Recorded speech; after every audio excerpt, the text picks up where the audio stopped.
नमस्कार बच्चों, कक्षा 7 के अध्याय 5 के तीसरे भाग को यानी पार्ट 3 को अपने इस वीडियो में देखेंगे। पिछले भाग में अपना जो पॉइंट चल रहा था उसके अंतर्गत हमने पढ़ा था कि मंदिरों को निशाना क्यों बनाया जा रहा था, जिसमें एक रीजन हमने पढ़ा था दूसरे राजा का तिरस्कार करने के लिए, ठीक है, उसकी शक्ति को क्या है बिल्कुल नष्ट भ्रष्ट करने के लिए। दूसरा कि स्वयं के निर्माण क्षेत्रों में उपयोग लेने के लिए, यानी एक स्थान से दूसरे लूटी गई चीज़ों को क्या है अपने क्षेत्र या अपने राज्य में क्या है बनाए गए मंदिरों वगैरह में उनका स्थापना करवाना, ठीक है। या फिर तीसरा कारण हो सकता है धार्मिक द्वेष और स्वयं की प्रसिद्धि हेतु। तीसरा कारण क्या हो सकता है, धार्मिक द्वेष या स्वयं की प्रसिद्धि हेतु क्या करवाया जाता था, इस प्रकार के कार्य किए जाते थे। तो देखते हैं अपने लास्ट जो एग्जाम्पल था तीसरा, मंदिरों को निशाना क्यों बनाया गया, उसके द्वारा कि जो गजनी का सुल्तान था महमूद,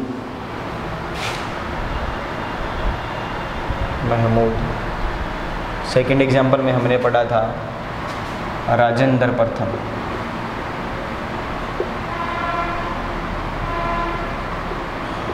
दोनों क्या थे, समकालीन थे एक समय में। भारत के अनेक अभियानों के दौरान उसने पराजित राजाओं के मंदिरों को अपवित्र किया, ठीक है। यानी मैंने बताया था ना धार्मिक द्वेष, मंदिरों को अपवित्र करने का मतलब क्या है, धार्मिक भावना को ठेस पहुंचाना, ठीक है। इसके अलावा उसने क्या है धन हेतु मूर्तियों को लूटा और तोड़ा भी, ठीक है। मंदिरों को उनमें स्थापित की गई मूर्तियों वगैरह को तोड़ा गया। किसके द्वारा, गजनी का जो सुल्तान था महमूद, गजनी सुल्तान। बहुत ही बुरा समय था भारत के लिए। इस प्रकार के जो आक्रांताएँ थे उन्होंने क्या है भारत की संस्कृति की धरोहर समझे जाने वाले मंदिरों को नष्ट करने का कार्य किया, ठीक है। यानी हमने जो दो एग्जाम्पल पढ़े हैं उसमें क्या होता है, सिर्फ दूसरे राजा का मंदिर नष्ट किया जाता है, उसके मंदिरों का तिरस्कार नहीं किया जा रहा था, ठीक है। उन चीज़ों को, मूर्तियों को लूटा जा रहा है तो अपनी जगह स्थापित किया जा रहा है। यह क्या कर रहे थे, मंदिरों को अपवित्र करने का कार्य, मूर्तियों को तोड़ने का या धन हेतु उनको ले जाने का, ठीक है, गलाकर उनको बेचने का कार्य किया था। उस समय सुल्तान महमूद कोई महत्वपूर्ण शासक नहीं था, ठीक है। उसकी क्या है प्रसिद्धि इसी के कारण हुई कि उसने क्या है भारत में आकर मंदिरों को तोड़ा, ठीक है। खास तौर पर उसने क्या है सोमनाथ के मंदिर को तोड़ा। सोमनाथ महादेव का मंदिर है गुजरात के अंदर, उसको उसने तोड़ा था खास तौर पर, ठीक है। उसने एक महान इस्लामी योद्धा के रूप में श्रेय प्राप्त करने का प्रयास किया, ठीक है। यानी इस प्रकार की जो तुच्छ हरकतें हैं अपने आप को प्रसिद्ध करने की उस पर समय के ये जो राजा थे वो करते थे। यानी उनको मतलब कॉमन सेंस की चीज़ है कि धार्मिक रूप से प्रजा को ठेस पहुंचाने से उनकी प्रसिद्धि नहीं होती है, ठीक है, लेकिन यह किया करते थे। प्रत्येक व्यक्ति के धर्म की क्या है बराबर रूप से उसको मानना चाहिए, उसकी सम्मान करना चाहिए, लेकिन क्या है ये राजा जो थे धार्मिक द्वेष हेतु या स्वयं की प्रसिद्धि हेतु इस प्रकार के कार्य किया करते थे। अभी अपने चलते हैं नेक्स्ट पॉइंट पर। मंदिर मस्जिदों को पढ़ लिया हमने, बाग मकबरे व किले, यानी पहली प्रकार की जो इमारतें थीं उनके बारे में पढ़ते हैं। बाग बाग, मकबरे और किले सबसे महत्वपूर्ण थी राजाओं के लिए इस प्रकार की इमारतें। इसके बारे में पढ़ते हैं।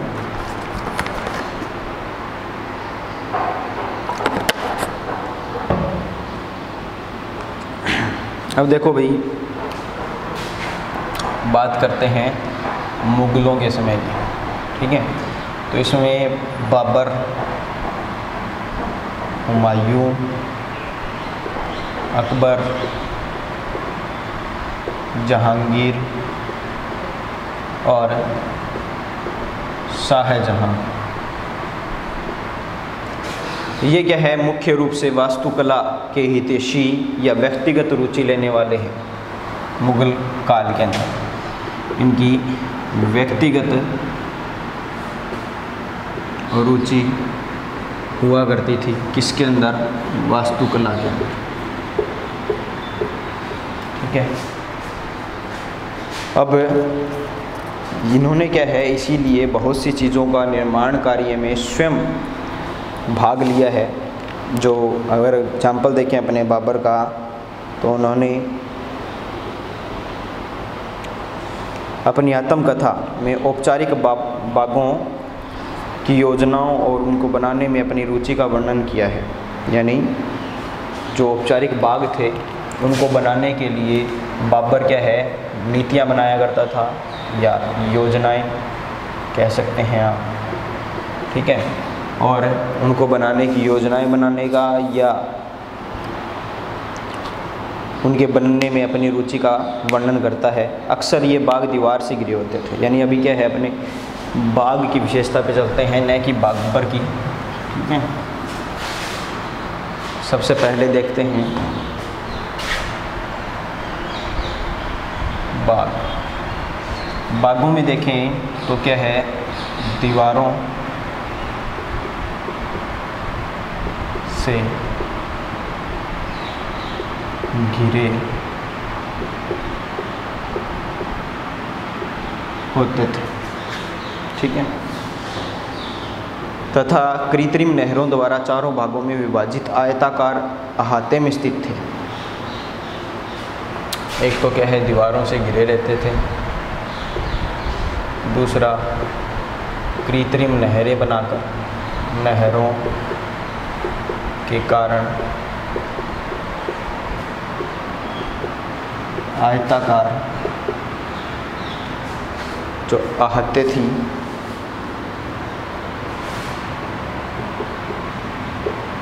आहते में बनते होते थे, या क्या कह सकते हो आप, में स्थित थे।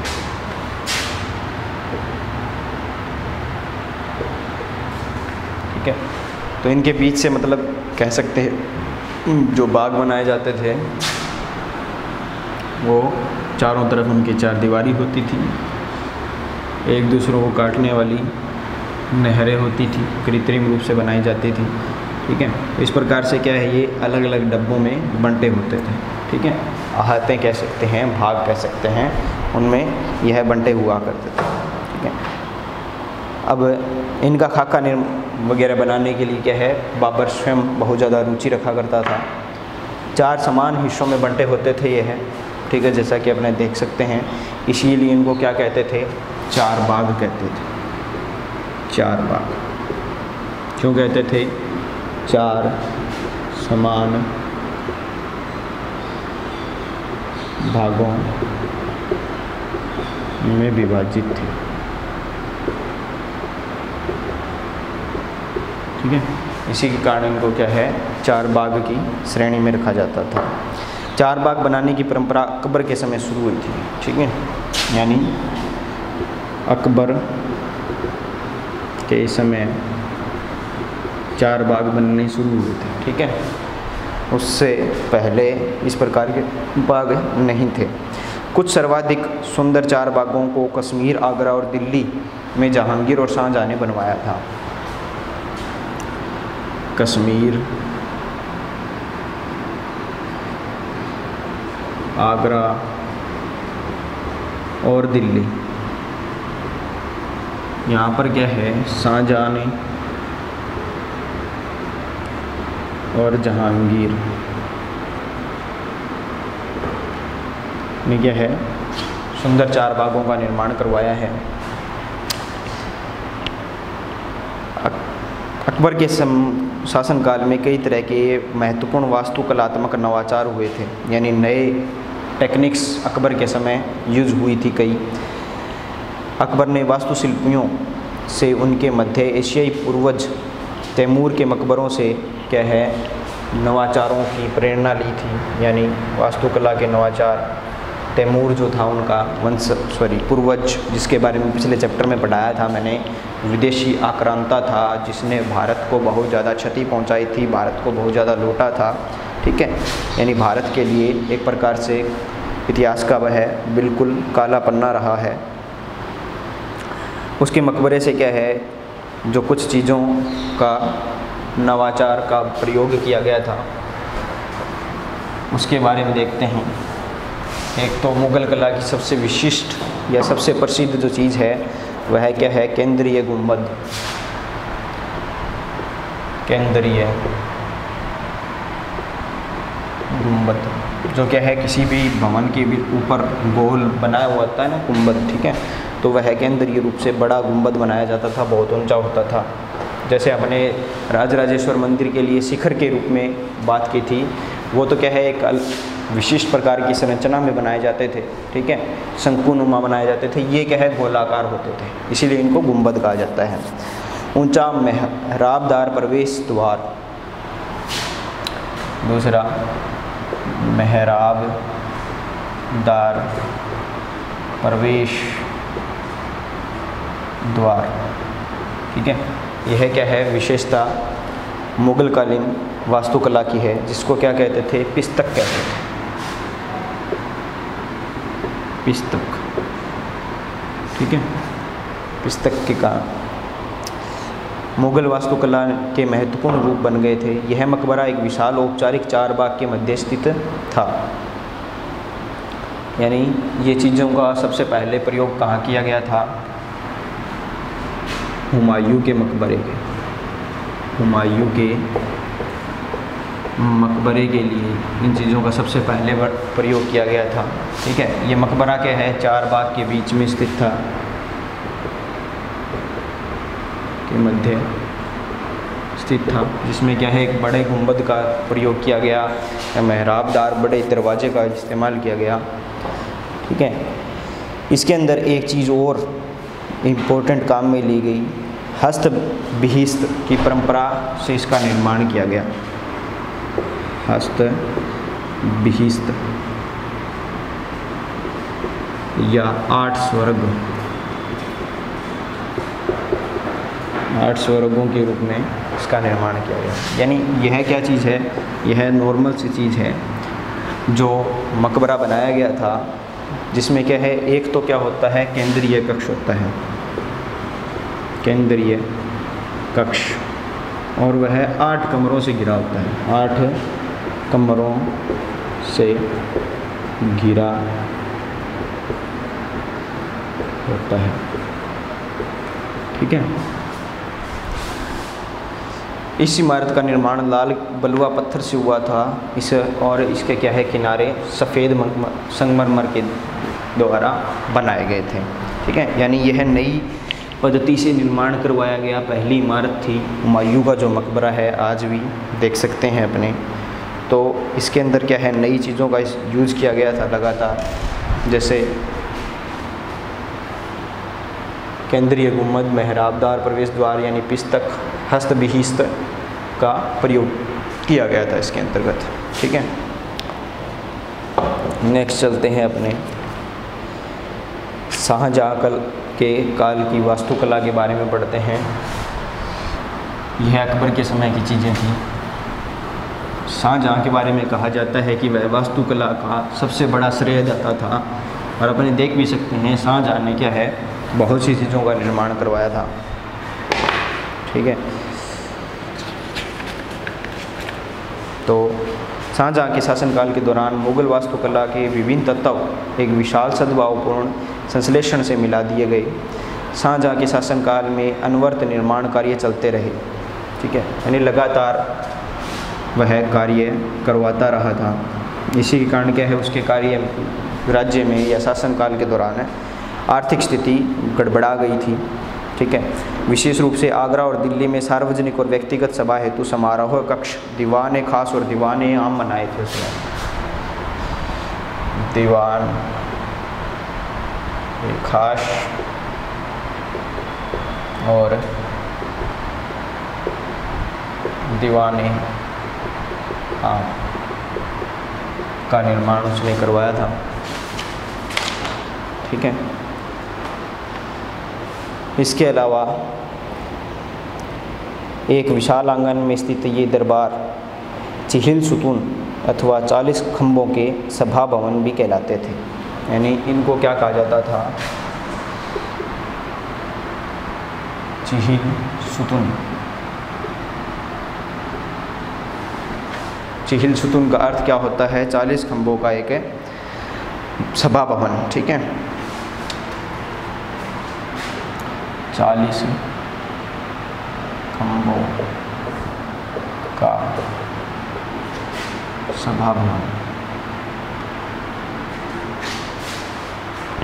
ठीक है, तो इसका निर्माण करवाया गया शाहजहाँ के द्वारा। शाहजहाँ ने सभा भवन विशेष रूप से मस्जिद से मिलते जुलते बनाए गए। ठीक है, यानी मस्जिदों में जिस प्रकार की टेक्निक का यूज़ होता है वह उसके हिसाब से बनवाया था। जैसे सिंहासन जिस मंच पर रखा गया उसे किबला की दिशा में रखा गया। ठीक है, सिंहासन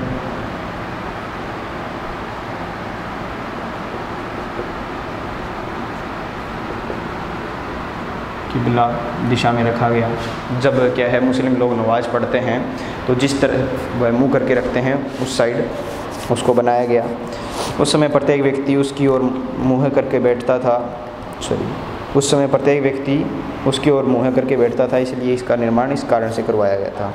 इस वास्तुकला अभिलक्षणों का इस ओर इशारा था कि राजा पूर्वी व ईश्वर का प्रतिनिधि है। ठीक है, यानी पृथ्वी व ईश्वर का प्रतिनिधि। जो सिंहासन का निर्माण करवाया गया था उसके द्वारा वह यह चीज़ प्रदर्शित करना चाहता था। ठीक है, शाहजहाँ ने दिल्ली के लाल किले में निर्मित दरबार में राजकीय न्याय और शाही दरबार के अंतर्गत अंतःसंबंध बहुत बल दिया। बादशाह के सिंहासन के पीछे पित्रादुरा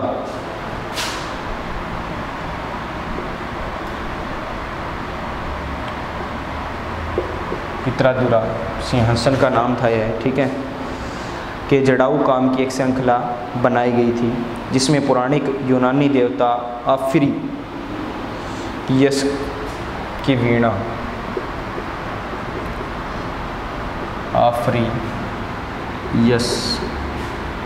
वीणा को चित्रित करवाया गया था, या मतलब उकेरा गया था, चित्रित करवाया गया था इसको। आफरीस का संगीत ऐसा माना जाता है कि जो आक्रामक जानवर हैं उनको भी शांत कर सकता था और वे शांतिपूर्ण एक दूसरे के साथ रह सकते थे। यानी शासन काल में शांति को प्रदर्शित करवाने के लिए क्या है, इस प्रकार का चित्रण करवाया गया था।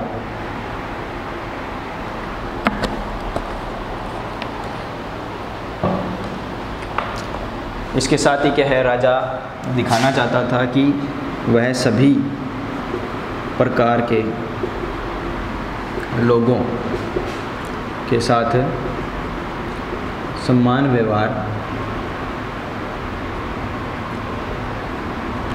व न्याय करता है।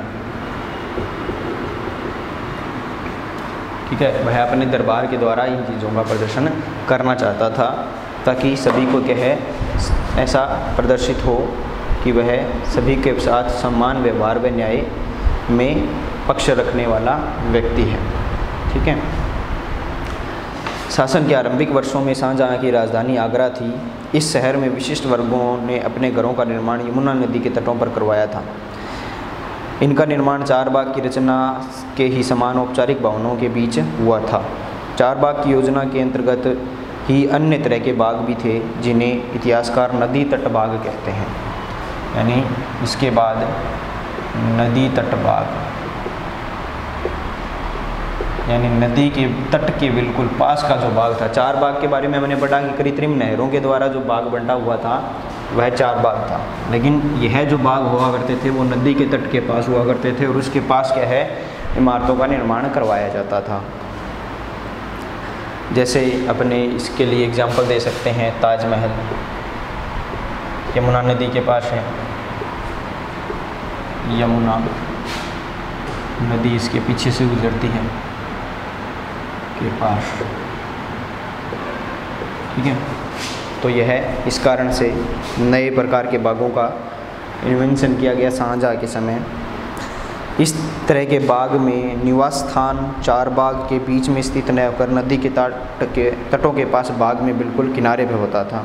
शाहजहाँ ने अपने समय की भव्यात्मक वास्तुकलात्मक उपलब्धि ताजमहल के नक्शे में नदी तट बाग की योजना अपनाई, ठीक है। जैसा कि ताजमहल के समय जो बनाने के लिए कौन सी योजना का निर्माण किया गया, नदी तट वास्तुकलात्मक योजना का निर्माण किया गया। जैसा सभी को पता है, सफ़ेद संगमरमर का मकबरा था। नदी तट के एक चबूतरे पर बाग तथा बाग इसके दक्षिण में बनवाया गया। नदी पर सभी अभिजातों के पहुंच पर नियंत्रण हेतु शाहजहाँ ने इस वास्तुकलात्मक रूप को विकसित किया। दिल्ली के शाहजहाँबाद में जो नया शहर निर्मित करवाया गया उसमें शाही महल नदी पर स्थित था। केवल विशिष्ट कृपा प्राप्त अभिजातों, यानी जैसे दारा शिकोह जो उसका बेटा था, ठीक है, शाहजहाँ, उन्हीं को क्या है, ये नदी के तट के पास की जो इमारतें थी बनाने की अनुमति दी जाती थी, ठीक है। बाकी अन्य को क्या है, उससे थोड़ा दूर रखा जाता था। घरों का निर्माण यमुना से दूर ही करवाना पड़ता था बाकी लोगों को, ठीक है। अभी नेक्स्ट पॉइंट पे चलते हैं, क्षेत्र व साम्राज्य, जो इस चैप्टर का लास्ट पॉइंट है हमारा, क्षेत्र व साम्राज्य।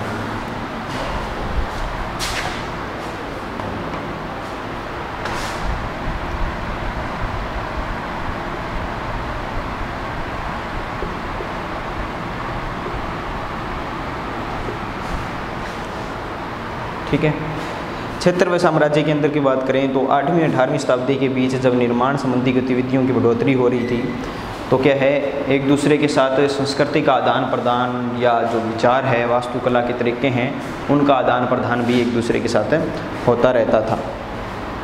एग्जाम्पल लेते हैं, विजयनगर में राजाओं की गजशालाओं पर बीजापुर, यानी विजयनगर के राजाओं ने जो गजशालाएं बनाई थी,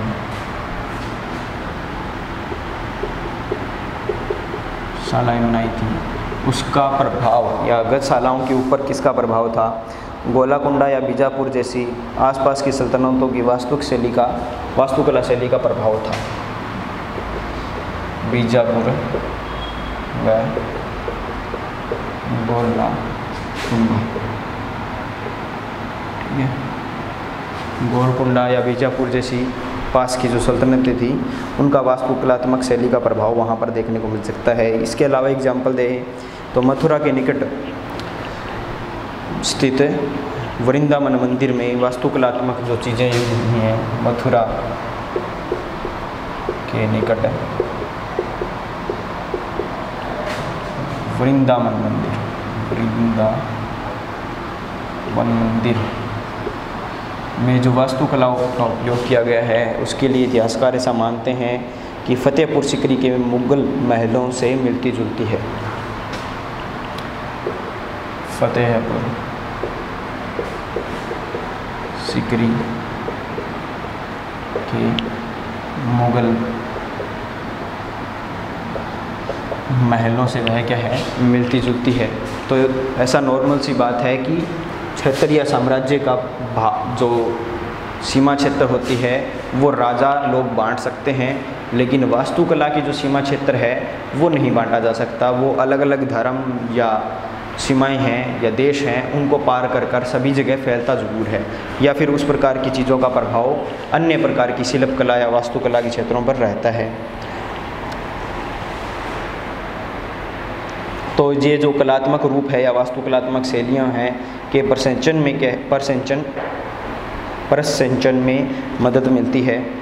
मुग़ल शासक अपने भवनों के निर्माण में क्षेत्रीय वास्तुकलात्मक शैली अपनाने में विशेष रूप से दक्ष थे। उदाहरण के लिए बंगाल में स्थानीय शासकों ने छप्पर की झोपड़ी के समान दिखने वाली छत का निर्माण करवाया। ठीक है, यानी बंगाल के अंदर जो स्थानीय शासक थे उन्होंने छप्पर की झोंपड़ी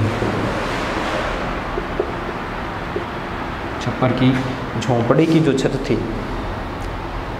के समान दिखने वाली छत का निर्माण करवाया था। ठीक है, छत का निर्माण इसके समान करवाया था बंगाल के शासकों ने। ठीक है, इसको मुग़लों को यह बांग्ला गुम्बद इतना पसंद आया कि उन्होंने अपनी वास्तुकला में इसका प्रयोग किया था। छत था जिसको क्या कहते हैं, बांग्ला गुम्बद। यह उन मुग़लों को क्या है बहुत ज़्यादा पसंद आया था। तो स्थानीय रूप से जितने भी महल वगैरह उनके द्वारा बनाए गए थे उन सभी में क्या है इसका उपयोग उन्होंने किया था।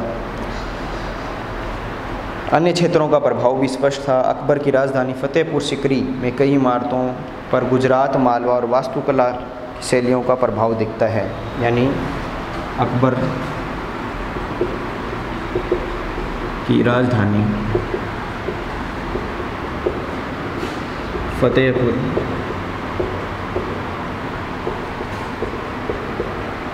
सिकरी के अंतर्गत क्या है, गुजरात, मालवा है, यानी फतेहपुर सिकरी का निर्माण करवाया गया था। उसकी जो इमारतें हैं उसमें सिकरी की इमारतों पर गुजरात, मालवा की वास्तुकला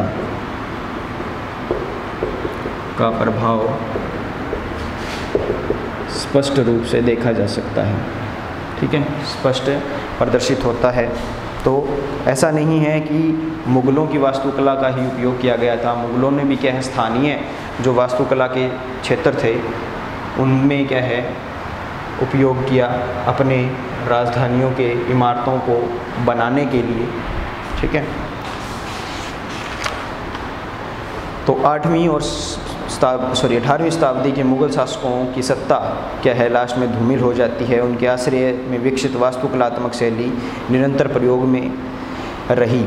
अन्य शासकों ने जब भी स्वयं के राज्य का स्थापित करवाने का प्रयास किया तो उन्होंने क्या है मुग़लों की स्थापत्य कला का इस्तेमाल किया, क्योंकि वो क्या है इतिहास का प्रभाव पड़ता है। आजकल हमने देखते हैं कि मोस्ट ऑफ जो मस्जिदें वगैरह बनती हैं वो मुग़ल कला या मुग़ल वास्तुकला के आधार के ऊपर बनती है। तो इतिहास के कारण जो वास्तुकला ऐतिहासिक रूप से चली आ रही है उनका प्रभाव क्या है वर्तमान की इमारतों पर पड़ता रहता है। ठीक है, लेकिन अगर बात करें जो मुग़ल थे उनके पश्चात जो अंग्रेज़ शासक आए थे, अंग्रेज़ शासक के रूप में आते हैं जब 18वीं शताब्दी में मुग़ल साम्राज्य समाप्त हो जाता है तब तो उन्होंने क्या है आसमान को छूते हुए चर्च बनाए थे। चर्च पर क्या है एक अलग प्रकार की जो वास्तुकला की शैली थी। इस वास्तुकला शैली में सर्वोत्कृष्ट ज्ञात उदाहरणों में से एक पेरिस का नोटेडम चर्च है।